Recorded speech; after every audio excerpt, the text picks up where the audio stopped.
diagnose and it sought some additional opinions from outside counsel, what were the next steps that you had experienced?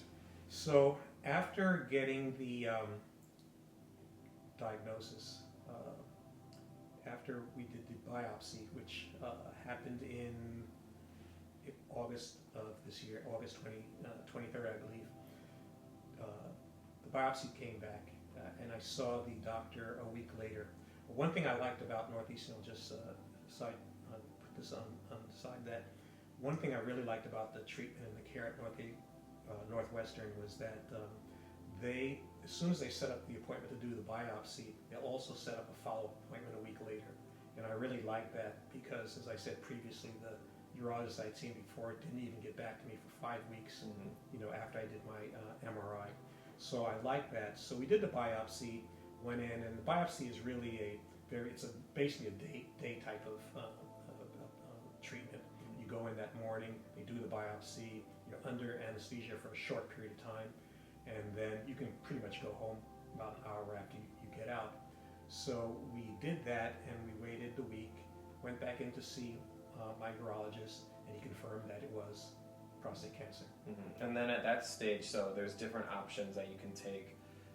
What made you land on the surgery, and then what are some of the other options that you can consider? Well, before that happened, I just have to say, like when he mentioned it was cancer, I felt a little numb at that point. I wasn't sure like what to do, and I said, I need time to think about, what the options, because he'd said, there's surgery, there's radiation.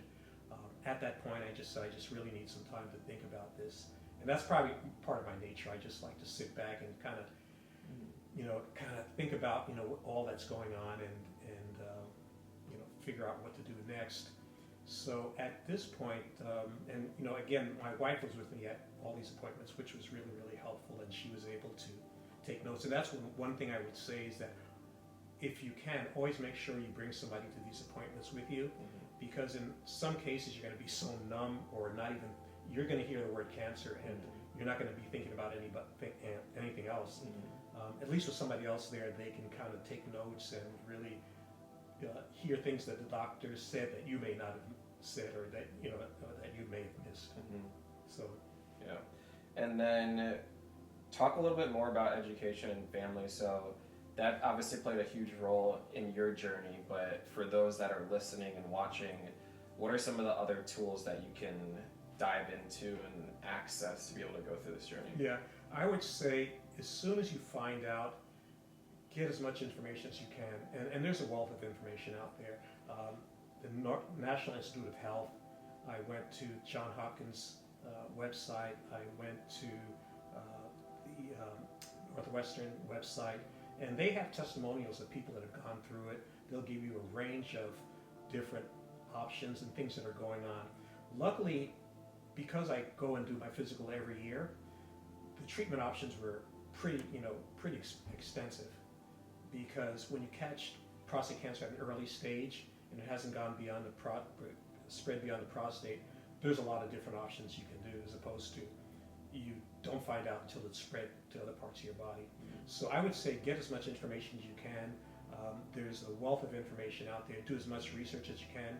Try to understand the terms and the terminology in cancer, because there's a lot of words and terms that I had never even encountered before.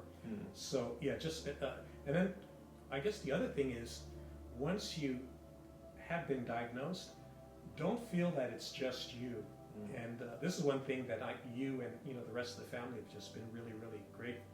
I just remember you saying that this is not just you, Dad. It's all of us. We're all involved in this now. And so don't be afraid to basically talk about it, tell people, because what I found is that the more I told people about what's going on with me, the more people would say, oh, well, I know somebody that had this, or I know somebody that went through this. And as a result of that, I was able to contact probably up to 10 men that went through the same process.